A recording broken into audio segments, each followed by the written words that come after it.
자, 지금부터 문제풀이 영상을 한번 시작해 보겠습니다. 많은 학생들의 요청이 있어가지고 찍는 거긴 한데 여러분들한테 많은 도움이 됐으면 좋겠고, 참고로 선생님은 이제 원테이크로 조질 생각이에요. 뭐 귀찮아서 이러냐? 뭐 맞는 말이죠. 맞는 말인데, 네, 그렇습니다. 아무튼간에 그래서 뭐 중간중간 실수를 좀 하더라도 그냥 뭐 이렇게 귀엽게 넘어갔으면, 사실 그렇게 귀엽진 않지만 아무튼간에 그냥 넘어가는 방향으로 가닥을 잡자고요. 자, 첫 번째 문제부터 한번 풀어봅시다. 그림은 정사각형의 O점을 중심으로 8개의 벡터를 나타낸 것이다. D 플러스 G와 같은 벡터를 모두 고르면, 자, 그럼 D랑 G를 더한 벡터가 뭔지부터 찾아야 될 텐데, D 벡터는 여기 있죠. 여기 있는 이 벡터고, G 벡터는 여기 있는 이 벡터가 될 것이다. 그죠? 이런 상황인데 얘네 두 개를 더할 거예요. 더할 때 도대체 너 어떻게 더할 거냐라고 물어보면은, 얘네들을 더하는 제일 쉬운 방법은 이제 평행사변형법이 있죠. 평행사변형법. 평행사변형법 어떻게 더해요? D랑 평행한 친구를 그립니다. 어디에다가? 이 G에다가 그리는 거죠. D랑 평행한 친구를. 그리고 G랑 평행한 친구를 이 D에다가 그리는 겁니다. 이렇게 그리면 우리는 평행사변형을 얻을 수가 있고, 얘네들의 대각선 방향이 얘네 두 개를 합성한 벡터일 것이다 라는 게 이제 평행사변형법의 추측이기 때문에, 평행사변형법으로 구한 벡터는 C 벡터가 되겠네요. 그러면 D 플러스 G 벡터는 C 벡터고, C 벡터랑 똑같은 친구를 모두 고르면 이라고 물어봤으니 하나씩 찾아봅시다. B 벡터 다르죠? 당연히 달라요. C 벡터, that's right. 그래서 2번이 맞는데 여기서 몇 개 찾으라고요? 3개를 찾으래요. B 플러스 1을 구해봅시다. B는 여기 위로 가는 친구고, E는 어디로 가는 친구? 여기 밑으로 가는 친구야. 얘네들 똑같이 평행사변형법을 사용하면은 이렇게 해서 평행사변형법 대각선을 그리면, 얘는 A를 나타내는구나, 얘도 아니구나 하면 됩니다. 그 다음 B 플러스 H를 구하래요. H 어디 있죠? 여기 있죠.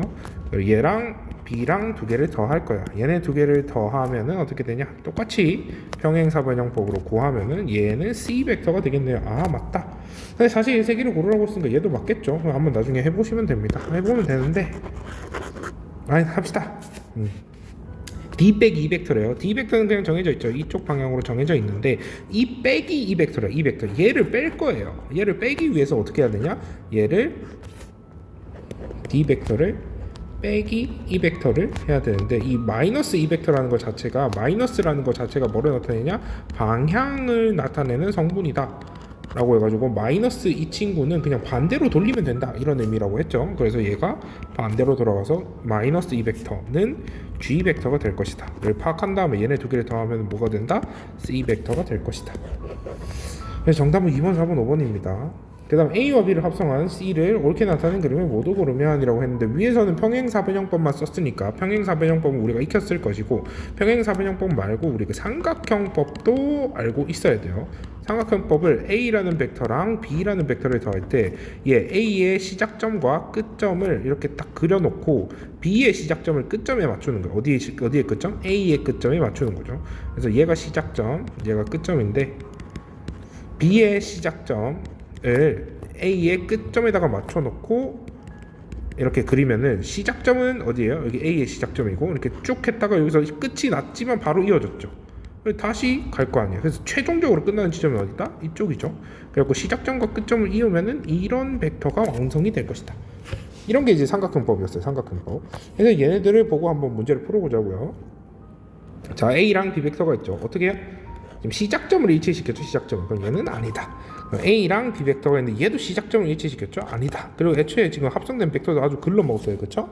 얘도 어떻게 됐어요? 시작점을 일치시키고 아주 글러먹은 합성이다.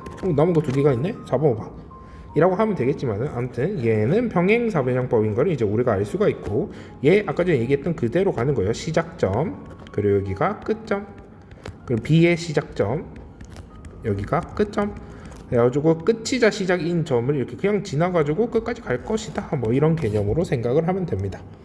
자, 그래서 정답은 4번, 5번이었고요. 그 다음, 그림과 같이 똑같은 용처 A에서 E를 사용하여 각각 다른 방법으로 무게가 50N인 줄을 매달았다. 무게라는 친구는 뭐예요? 힘의 단위죠. 힘의 단위. 힘이에요. 그 중력에 의해서 잡아당겨지는 힘을 무게라고 이렇게 줄여서 얘기한다고 생각하면 됩니다. 자, 그래서 A에서 E가 나타내는 눈금을 옳게 나타낸 것은 해갖고, 용수철 저울의 그 애초에 목적 자체가 무게를 재는 친구죠. 지금 노래가 들리는 건 그냥 일부러 틀어놨습니다. 집중이 좋게 하기 위해서. 아무튼 무게를 재는 친구인데 여기에다 50N이 매달려 있어요. 그럼 자연스럽게 여기 뭐가 나와야 된다? 50N이 자연스럽게 눈금으로 표시가 돼야 된다. 자, 그 다음 B랑 C를 한번 볼게요. B랑 C는 용수철 두 개가 누구를 받치고 있어요? 50N을 받치고 있죠. 그러니까 무거운 물건 하나를 어떻게 양쪽에서 이렇게 하나씩 한쪽씩 이렇게 잡고 있는 거예요. 이렇게 둘이서 들면 어때요? 힘이 조금만 있어도 같이 할 수 있죠. 같이 힘을 작용할 수 있다 이거야. B라는 친구랑 C라는 친구 둘 다 얘 50N을 감당을 할 거기 때문에 B한테는 25N이 작용하고 C한테는 25N만 작용해도 돼요. 그러면 이제 얘네 두 개 합치면 몇 N이요? 50N이니까. 그래서 B에 표시된 거, C에 표시된 거 둘 다 25N씩으로 표시가 되겠네요.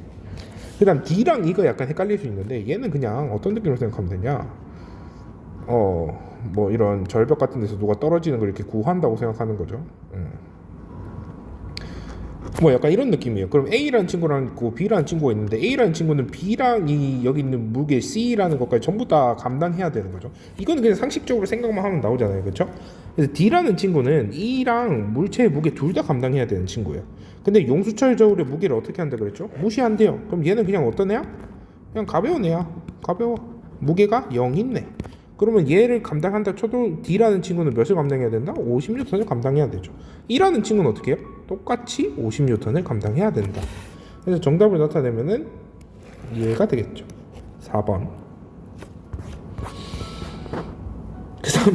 그 다음 문제. 그림과 같이 경사각이 30도인 마찰이 없는 빗면 위에 질량 20kg인 물체를 가만히 놓았다. 물체에 적용하는 알짜 힘의 크기는, 자, 그럼 얘한테 작용하는 힘이 몇 개인지부터 살펴봐야 되는데, 당연하게도 중력 가속도 표시를 해줬고 질량도 있으니까 얘한테 작용하는 힘 mg가 있을 것이다. 질량이 20kg이고 중력 가속도는 10m/s 제곱이니까 이 친구는 200N의 힘을 받고 있을 것이다. 중력을 받고 있죠. 자, 근데 이렇게 받으면 그대로 아래로 떨어져야 되는데 얘가 이렇게 비스듬하게 떨어질 거라는 생각은 우리가 할 수 있어요, 쉽게. 왜? 누가 떠받쳐주니까? 이 수평면이 떠받쳐주니까. 그래서 수평면이 떠받쳐주는 힘을 뭐라 그런다? 수직항력이라 그럴 것이다. 수직항력이 받쳐주기 때문에 이 친구는 비스듬히 이 빗면을 따라서 운동한다라는 걸 알 수가 있죠. 자, 이렇게 생각했을 때 얘네들을 합쳐야 돼요. 수직항력과 중력을 합쳤더니 어떤 방향이 나올 것이다? 이 방향이 나올 것이다 라는 거는 우리가 그냥 물리적으로 잠깐 생각해도 알 수 있는 건데, 이 친구는 지금 구하라고 하는 게 무슨 거예요? 알짜힘의 크기를 정량적으로 구하기를 원하고 있어요. 자, 그럼 여기서 뭐를 써야 되죠? 벡터의 합성을 아주 정확히 써야 된다. 자, 근데 n과 mg가 무슨 각도를 이루고 있는지도 알아야 되고 그걸 이렇게 착착해야 되기 때문에 얘를 한번 살펴봅시다. 자, 조금 이렇게 알아보기 쉽게 이쪽으로 표시를 할게요. n이라는 친구가 이렇게 작용을 하고 있을 거고 이쪽으로 mg가 작용을 하고 있을 거예요. 이렇게 표시해도 알아보기 쉽진 않네요. 그냥 여기다가 합시다. 여기다가 바로 얘가 이쪽으로 탁 될 거다. 자, 그럼 여기 있는 이 사이에 있는 이 각도가 몇 도죠? 이 각도 몇 도요? 60도죠. 60도. 착착착착착착착 해갖고 여기 수직선에서 여기가 30도죠. 왜 이렇게 되냐? 얘도 그림을 한번 그려보면 압니다. 자, 이런 그림인데 여기가 30도를 그리고 있어요. 그 다음에 수직항력은 그 수평면이라고 치면은 수평면에 수직인 방향으로 작용하는 각도이기 때문에 수직항력이 작용하는 각도는 90도다. 라는 걸 알 수가 있어요. 자, 그래가지고 얘를 이렇게 쭉 뻗어가지고 이렇게 싹 이어봐요. 그럼 어떻게 돼? 여기도 90도죠. 그럼 여기 몇 도죠? 60도가 될 거예요. 그렇죠? 자, 그러면은 여기서 얘가 60도니까 여기 있는 이 삼각형 뭐라 그러지? 아무튼 삼각형이랑 수평면 수평이 되는 평행이 되는 선을 딱 그으면 얘가 여기가 몇 도가 돼요? 60도가 되죠. 이거 무슨 각이라 그래? 동의각. 그렇죠? 얘를 똑같이 이렇게 쭉쭉쭉쭉 그럼 여기 몇 도죠? 60도죠. 여기는 무슨 각이라 그래요? 막꼭지각. 그렇죠? 아, 근데 생각해보니까 어차피 다 아는 내용일라나? 수업 시간에 했죠, 그렇죠? 수업 시간에 했으니까 맞아. 이렇게까지 일일이 설명할 필요는 없겠다. 깔끔하게 수업 시간에 했던 거 그대로 이용할게요. 그럼 이 친구가 받는 알짜 힘은 어떻게 될 거다? mg sin 30도가 될 것이다. sin 30도는 2분의 1이니까 2분의 1 곱하기 200은 얼마다? 100이다. 그래서 정답은 3번이 될 겁니다.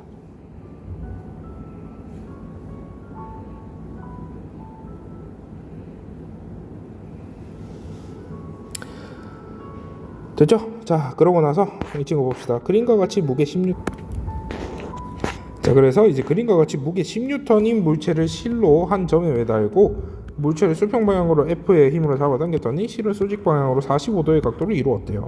이 물체의 가한 힘 F의 크기는? 이라고 물어봤어요.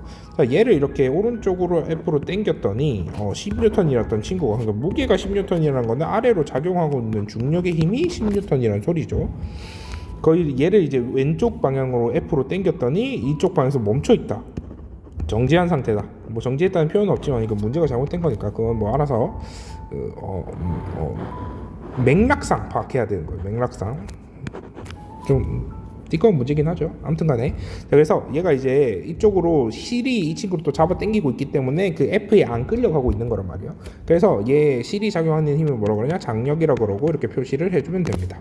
자, 그러고 나서 이제 물체에 가한 힘 T를 구할 건데 얘를 이 장력을 우리가 분해를 시킬 거예요. 벡터에 분해를 시킬 건데 여기가 45도네? 그러면 여기에 이렇게 똑같은 평행한 선을 딱 그어주면 여기가 45도가 되겠죠. 그렇죠? 그럼 이 윗벽 방향으로 이제 분할을 시키면 여기는 t 코사인 45도가 될 거고 얘도 t 사인 45도가 될 거예요. 이거에 대해서도 한 번만 더 얘기를 하자면은 아마 수업 시간에 했겠지만은 자, A라는 친구가 있고 여기가 45도라면은 여기는 무슨 각도? A 사인 45도가 되고 얘는 A 코사인 45도가 됩니다. 왜 그렇죠? 그냥 삼각함수의 정의가 그래요. 삼각함수의 정의 코사인이라는 친구는 어떤 친구? 밑변분의 밑변. 사인이라는 친구는 어떤 친구? 밑변분의 높이인 친구니까 이런 식으로 나타낼 수 있는데 이걸 그냥 그대로 적용을 한 거다. 자, 그러고 나서 t 코사인 40이랑 t 사인 45도가 사실은 어때요? 똑같죠. 얼마야? t는 2분의 루트 2t다. 그러니까 t에다가 2분의 루트 1을 곱하면 돼요. 코사인 45도랑 사인 45도는 똑같으니까. 자, 근데 얘네들이 정지한 상태를 유지해야 되기 때문에 t 코사인 45도라는 친구가 사실 뭐랑 똑같다? 10N이랑 똑같다. 그래서 얘가 이제 몇 N이다? 10N이다. 라고 계산을 하면은 이제 t가 얼마라는 걸 알 수 있어요? t라는 친구가 얼마야? 10루트 2N이 되나요?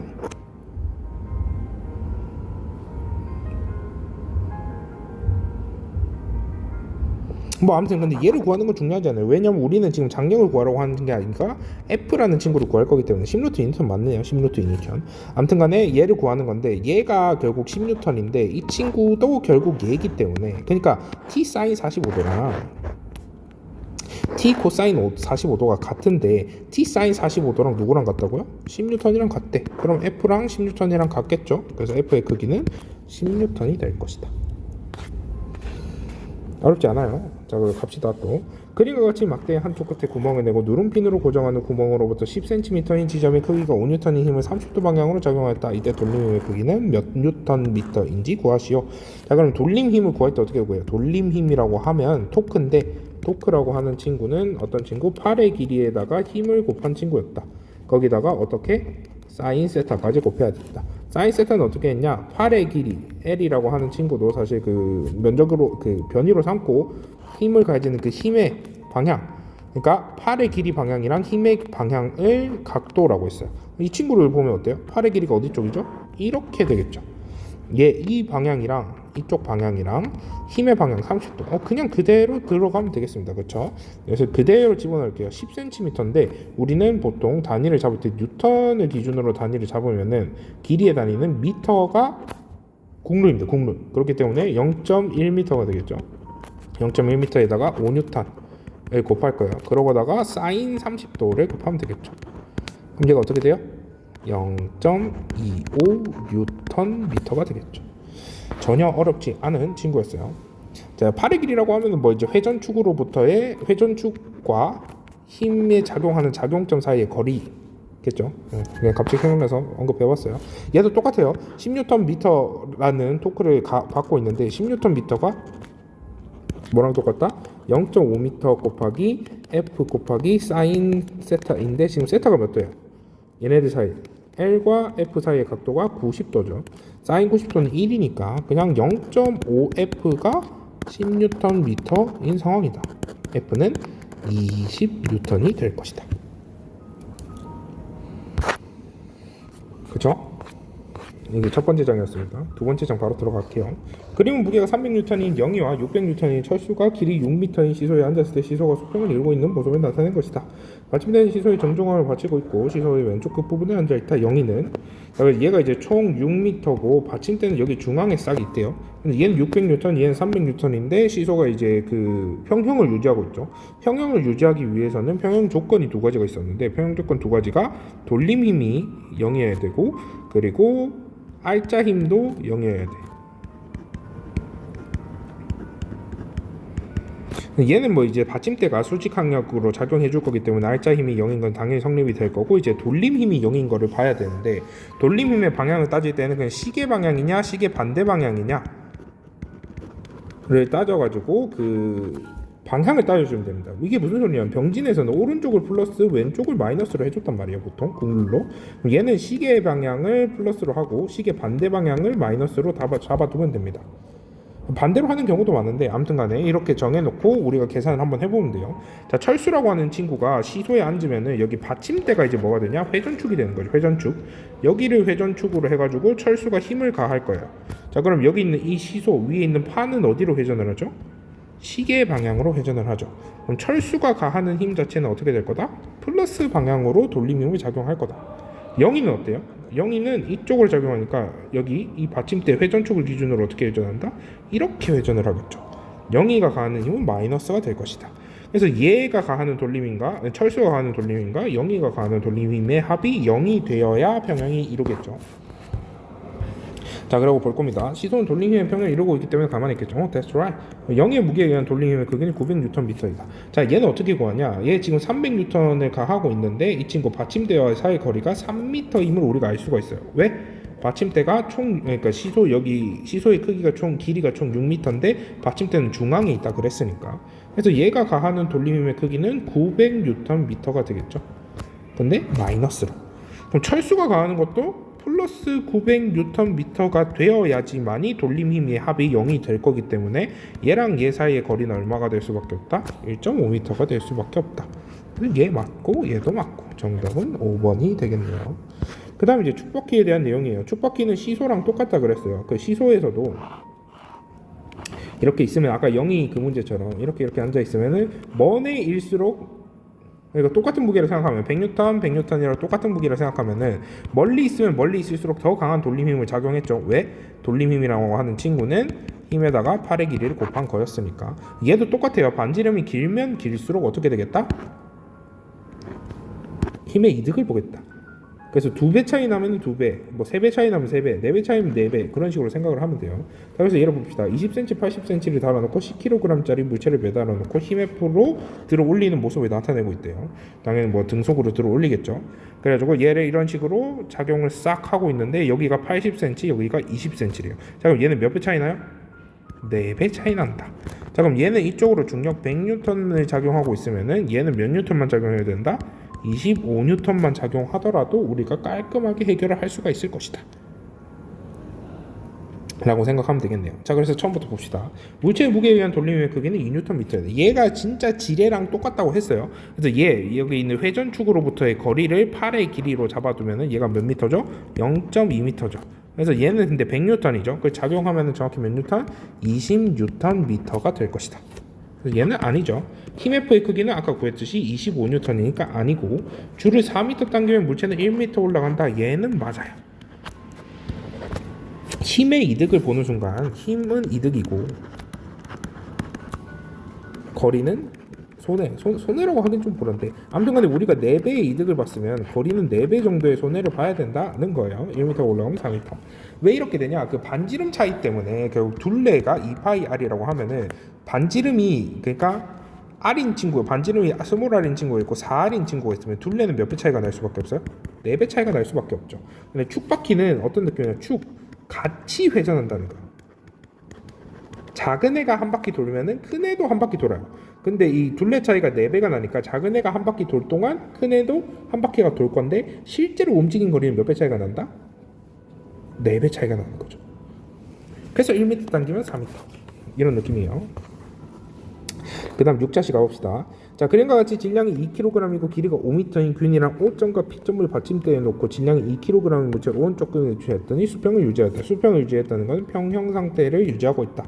평형이다. 자, 그래서 O점과 P점에서 받침대가 막대에 작용한 힘 FO와 FP의 크기를 옳게 짝지은 것은, 자, 여기서 좀 어렵게 나온다 했어요. 이거 방식 제가 한 번 더 설명해 줄게요, 선생님이.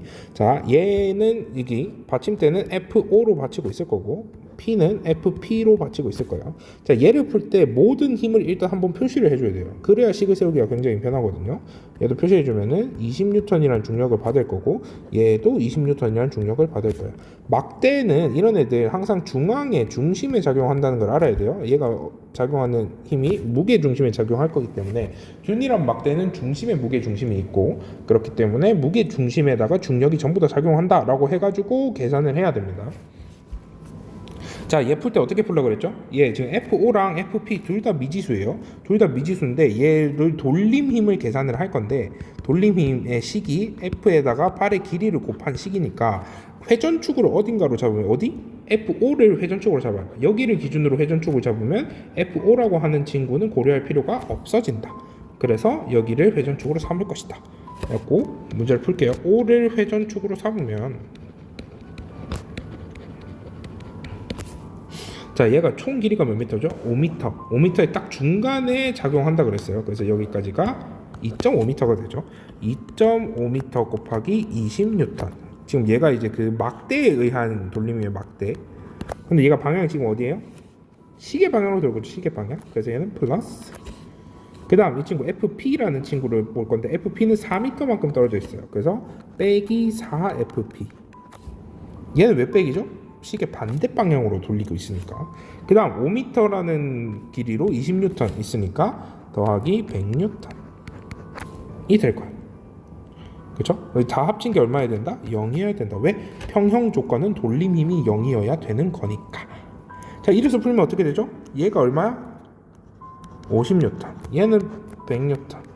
자, 그럼 FP는 얼마? 4분의 150N. 얼마죠? 37.5N. 그렇죠? 얘는 37.5N. 그 다음 FO를 구할 건데 FO를 구할 때는 조금 더 쉽게 구할 거예요. 어떻게 구할 거냐? R자 힘이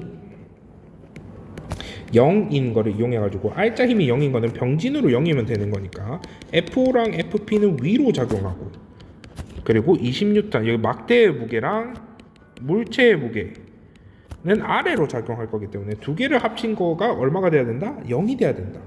그러니까 얘네랑 똑같아야 된다는 거죠. 왜? R자 힘이 0이어야 이게 병진 운동을 안 할 테니까. 그래서 FO는 얼마가 될 수밖에 없다? 2.5N이 될 수밖에 없다. 그래서 정답은 1번. 자, 그 다음 오뚜기를 눌렀다 놓았을 때 다시 처음 상태가 되는 것을 나타낸 것이다. 이에 대한 설명 옳은 것을 고르시오. 오뚜기가 이렇게 일어설 수 있는 이유는 뭐냐? 바닥면을 무게 중심이 통과하기가 어렵기 때문에. 그러니까 얘가 넘어지는 조건이 뭐였는지 기억나죠? 무게 중심이 여기 있다 그러면 이 물체가 넘어지기 위한 조건은 여기 있는 바닥면을, 밑에 있는 바닥면을 밑에 있는 이 바닥면을 이 무게 중심이 어떻게 하면 된다? 넘어가면은 이제 거긴 넘어지는 거예요. 그래서 예를 들어서 얘가 이렇게 돼 있다. 그럼 어떻게 되죠? 여기 밑에 있는 바닥면을 얘가 넘어가기 직전이죠. 그럼 이쯤이면 안 넘어지는데 얘가 여기 살짝이라도 넘어가는 순간 넘어지는 거야. 왜? 여기를 회전쪽으로 삼아가지고 이 친구가 중력을 이렇게 받으면은 이렇게 회전을 할 거니까. 얘가 이쪽에 있으면 어떻게 돼요? 이렇게 회전을 할 거니까. 뭔 말인지 알겠죠? 그래서 얘는 이제 무게 중심이 낮아야 돼요. 그래서 안정성을 유지하기 위해서 무게 중심이 낮아야 된다라고 했죠. 기울어지면 무게 중심이 높아진다. 실제로 기울어지면 무게 중심이 높아지겠죠. 왜냐? 여기 원래 여기 있는 무게 중심을 딱 살펴봐요. 얘가 지금 여기를 무게 중심이라고 표시하고 있는 건데 원래 여기였어요. 얘가 기울어지면 좀 높아지겠죠. 맞는 말이에요. 그다음 무게 중심이 높을수록 안정적이다. 얘는 말도 안 되는 소리죠. 무게 중심이 낮으면 낮을수록 좋다. 안정적이다. 오뚜기를 기울이면 중력에 의한 돌림이 복원력으로 작용한다. 얘가 했던 이 얘기 그대로예요. 그러니까 바닥면이 지금 어디예요? 여기 있죠. 여기에 바닥에 딱 닿고 있고 얘가 회전축이에요. 회전축보다 지금 그 무게중심이 어디에 있다? 왼쪽에 있으니까 얘는 복원력으로 작용을 할 것이다.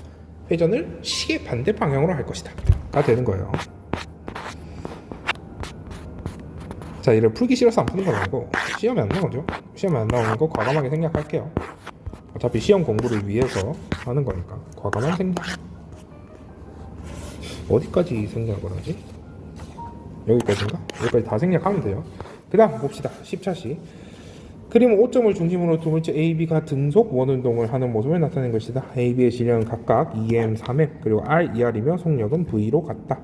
AB에 대한 운동으로 옳은 거를 고르시오. 이게 등속 운동이죠. 등속 운동. 자, 각속도는 A가 B보다 크다. 각속도가 뭐예요? 각속도. 그러니까 시간당 각도 변화율이 얼마냐?